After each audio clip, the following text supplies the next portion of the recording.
Alô, Bonito, o jeito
Ai bobo, pour tout le monde qui capte de radio, ai bobo.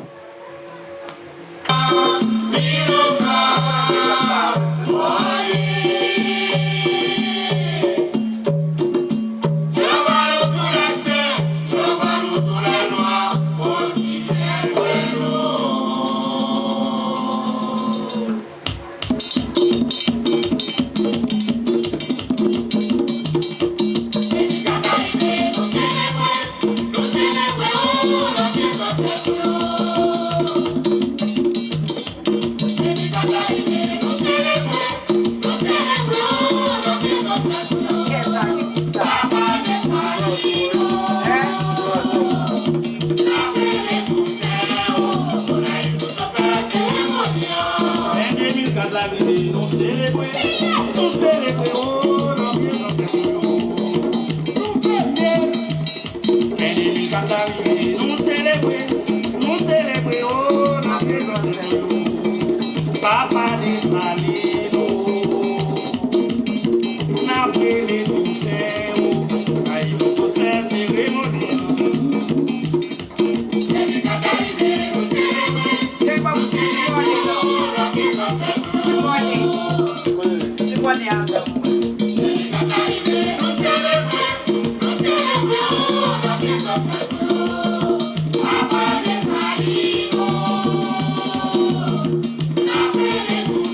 Où dans l'air, Patrick Jérôme, où dans l'air, où mettre parler? Ma maison Kota Ibobo pour mon la Konoyo, tout le monde bon grand à ce que Boda qui me force, soutenir, n'a dit bonsoir encore à Ibobo, n'a dit tout le monde la place car on sait comme ça, confiance car tout le monde qui fait partie de la Vaudou, Olisha Patrick Jérôme salut nous dans Vaudois et donc salut PDGA Radio Aram. À toute madame Mariolène, qui est là, mes amis, ils font bel travail. Et mon mari a attendu dans le là. Je suis content. Quand il y a assez où m'attendre pour mettre mes mains ensemble avec moi pour nous continuer la radio.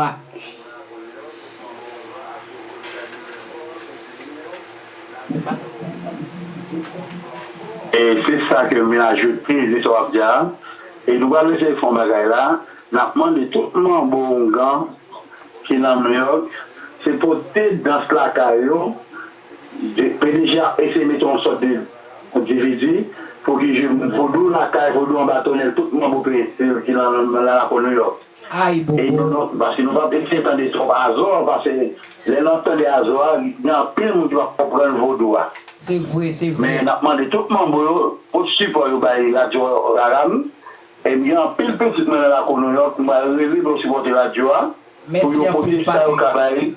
Comme donation, pour la radio arriver plus loin. Parce que nous besoin tout le monde en grand pour tendre la radio. Parce qu'il y a plus de monde dans la météo qui a voulu dans la radio. Oh, je suis content.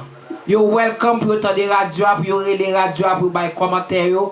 Whatever cassette vaudou yo gen, tu dois voir la radio parce que nous besoin ça en pile. Il y a marché en pile chez cassette vaudou mon cher, nous pas artiste vaudou encore non. Nous supposons chercher 2-3 mambo à un gars pour qu'il moyen fait cassette vaudou pour qu'il vende parce que nous pas ça dans marché là même.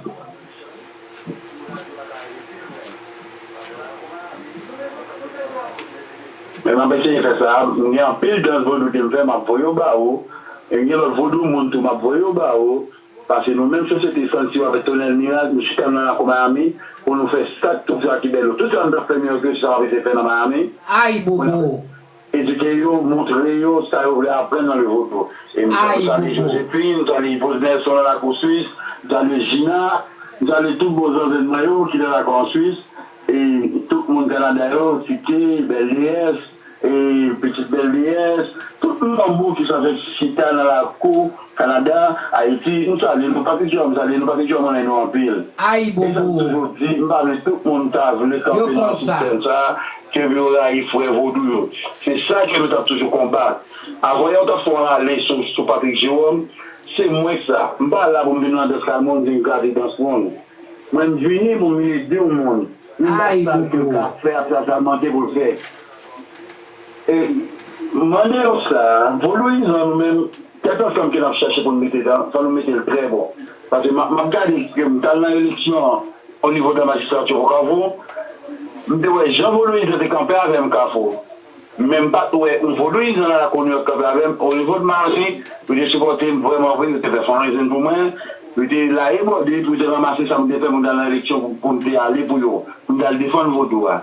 Mais tout le monde, mon modèle langue, qui habitait dans 52, mon boulot dans 52, mon boulot tout le monde a supporté, puis Von Voltaire, et Naoué, Jean-Claude Basile, tout le monde est là. Dodov, Petit Jokéli, et Néné, tout le monde est au Kakou, tout le monde grand, ça a été campé, ça a supporté Patrick Jérôme dans le niveau élection. Aïe, Bobo, aïe, Bobo. Il y a pile de mambo à préparer de New York, qui était campé, qui dit comme ça. Il va croire dans ça qu'il va faire ça. Ah mais c'est pas faute pour New York, c'est pas faute, c'est comme ça, ou comme ça. Ah mais faut un gars bon dans New York m'a changé. Parce que nous pas en pile kounyan là, bah New York diminué. Pour nous c'est Miami number 1, Miami numéro 1 en Vaudois. Longtemps était New York, pour New York tombé, mambo aller, ça contre tête chaud. Son seul monde qui kembe la New York c'est Claire's. Et comme dit ça, depuis que vous quittez New York tombé Mariolène, vous savez tout pas aller là. Vous savez tout pas aller là, Mariolène. Yes. Vous savez tout pas aller là. Vraiment, vous époque longtemps fait bagaille. Vous savez comme ça. Le pas du nom, ou toujours fait comme dans vos doigts. Parce que moi j'aime la vos doigts. Vous savez mon qui s'en paye bien ici. Nous dégageons tout dans tout ce qu'on fait, surtout pour les élus dans tout. Yes. Là, c'est vraiment moi. Parce que je connais tout ça faire là. Geoffrand, Petit Papi, Jean-François, tout le monde là. Et tout le monde là, il connaît qui est Mariolène. Oh yes. Mariolène Nicolas. Oh yes, j'étais là avec moi, je d'avoir délivré. Tout le monde ça était là. Et le moment que nous allons arriver là, moi, je vais arriver là, c'est fait. C'est fait. Cousin Zaka, Zaka Midi, Zaka Goli, Zaka Sia. Je demande tout le monde à venir supporter la Jossa. À l'assaut. Second belle, mais premier, mais c'est l'autre semaine là, bien. À l'assaut. De charité, c'est plaisir ma plan, on a la cour. À l'assaut. De charité, c'est plaisir ma plan, on a la cour. Aussi mando baba moi, étranger baba moi. À l'assaut. Aussi mando baba moi, cousin maintenant mais moi. Au cousin, souvent maman de charité, c'est plaisir ma plan, on a la cour. À l'assaut, nous va chambre de charité. Loi a toujours maintenant mais nous grâce à Dieu. Péché vivant, les ouais loi a mettre maintenant mais nous aigri. Aussi demande au bon moi, cousin maintenant mais moi. Voilà moi, souvent maman de charité, c'est plaisir ma plan, on a la cour. Ah, son loi sous compte qui j'ai servi la fois riche oui. Cousin. Ah. Faut qu'on qui Jean pour servir cousin bon là. Ça menti. Et vous pouvez ça, madame moi Patricia, les font bagaille là, par contre l'aile je vais mettre un mot là pour le numéro calibre à faire l'eau pour pas ramasser l'argent ou faire l'argent. Aïe bobo. Mais vous connaissez, c'est l'Afrique qui l'a observé. Guinée J'avais demandé tout petit ou grand. C'est pour faire même j'avais Patrick avec Société Maggi comme ça. J'ai hâte pour Caraba tomber. Et je suis de Caraba tomber. La coua pour nous tous, et pas dit ça, et la coua pour nous tous. La coua pour c'est pas d'aller passer. Ma voix du passé, du bali, du toit. Merci chérie. Pour passer en bâtonnel, 200 bâtonnels chaque samedi dans les petites frontières. Merci. Aïe bobo, merci. Aïe bobo, Patrick, aïe bobo. C'est la go.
Oye bana kuzeme na vitezu. Oye bana kuzeme ya vitezu. Oye bana kuzeme ya vitezu. Oye bana kuzeme ya vitezu. Oye bana kuzeme ya vitezu. Oye bana kuzeme ya vitezu. Oye bana kuzeme ya vitezu. Oye bana kuzeme ya vitezu. Oye bana kuzeme ya vitezu. Oye bana mirano na vitezu. Oye bana mirano na vitezu. Oye bana kuzeme na vitezu. Oye bana kuzeme na vitezu. Oye bana mirano na vitezu. Oye bana kuzeme na vitezu. Oye bana kuzeme na vitezu. Oye bana mirano na vitezu. À l'assaut, moi je viens de vous aimer la vie des eaux. Moi je viens de vous aimer la vie des eaux. Moi je viens de vous aimer la vie des eaux. Moi je viens de vous aimer la vie des eaux.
Moi,